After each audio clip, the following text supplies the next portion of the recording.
So guys असा आहे माझा किचन, व्हाईट किचन. ॲक्च्युली माझा फर्निचरचं पूर्ण काम पेंडिंग आहे.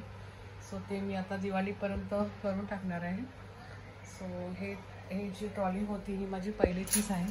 ही जुनी ट्रॉली आहे माझी, तीच मी लावली आता टेम्पररी. सो आता नवीन मला पूर्ण टँडम बास्केटमध्ये करायचं आहे. सो मी दिवाळीपर्यंत आता करणार आहे. सो हे सगळं सामान मी असंच ठेवलं आहे. सो तुम्हाला माझं किचन कसं वाटलं आहे प्लीज सांगा, तुम्ही मला कमेंट करा.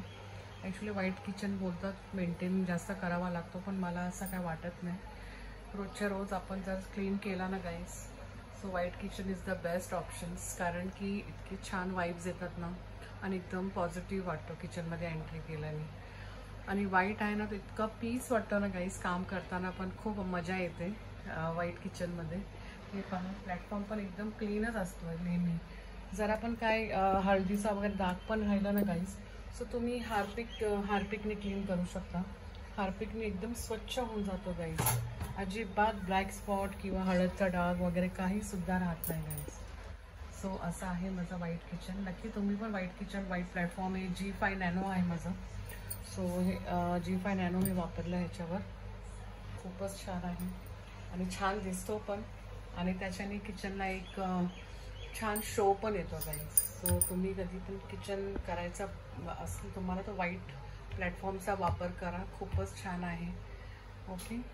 आणि जेव्हा पण वापर करणार ह्याच्या खाली ऑलरेडी एक कडप्पा पण ॲड केला आहे, तुम्हाला दिसत असेल. हे पण आहे ब्लॅक कडप्पा पहिले लावून मग त्याच्यावर त्यांनी व्हाईट डायरेक्ट तुम्ही व्हाईट असं हे नॅनो G5 डायरेक्ट लावायला सांगू नका, कारण की मग ते क्रॅक होण्याची शक्यता असते. सो मी त्यांना पहिले सांगितलं होतं ह्याच्या खाली मला ब्लॅक कडप्पा लावून मग त्याच्यावर तुम्ही हे G5 नॅनोचा वापर करा, कारण की लॉंग लास्टिंग राहणार तुमचं, क्रॅक पण नाही होणार. मी किती आलं वगैरे ह्याच्यावरच कुठते, पण कधीच काय असं झालं नाही, touchwood. So please like, share and comment करा गाईज. तुम्हाला किचन कसं वाटलं. हे सर्व पूर्ण मला कव्हर करायचं आहे. इथे टाकी बसून घेतली आहे. ही जी बाजू होती ना ही एवढी छोटीशीच होती, म्हणजे आमचा जो सज्जा होता एवढा छोटा होता, पण त्याला वाढून घेतला आपण ना असं आहे आमचं छोटंसं किचन, पण खूप छान आहे.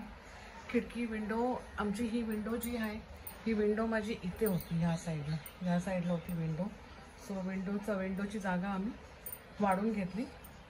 सो हा प्लॅटफॉर्म माझा इथे राहिला आणि खिडकी थोडी म्हणजे पाठीमध्ये गेली असं. सो प्लीज़ कमेंट करके मुझे बताइए कि आप लोगों को मेरा किचन कैसा लगा, white kitchen. Okay, thank you guys, end please like, share end subscribe my channel guys. Thank you. हे किचन जे आहे माझा C शेपमध्ये आहे. मला ॲक्च्युली पॅरलल किचन का नाही आवडत, कारण की त्याच्यामध्ये सेंटर जो आपला स्पेस आहे तो खूप कमी राहतो, म्हणून मी C शेपमध्ये असा किचन घेतला आहे. हा प्लॅटफॉर्म आणि हा प्लॅटफॉर्म दोन्ही पण सेम साईजचे, फक्त हे छोटे आहेत.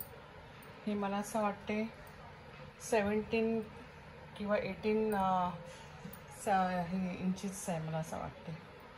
बाकी तर हे तर मी 26 इंचेसचा मी घेतला आहे किचनचा प्लॅटफॉर्म मोठेमध्ये.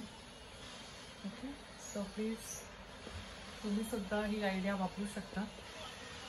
आणि हे जे कॉर्नर मी घेतला आहे गाईज, हे पण G5 नॅनोचंच कटिंग जे राहिलेले माझे. सो हे मी कटिंग इथे लावायला सांगितलं, कारण की माझे डब्बे, बॉटल्स, किचन तर माझा रेडी आता लवकर होणार नाही फर्निचरचं काम. सो टेम्पररी इथे सर्व काही माझं सामान राहून जातो गाईज. असं आहे आमचं छोटंसं किचन. आणि ही आमची क्यूटशी कोलनबाई, माझी फ्रेंड. चला, थँक्यू गाईज.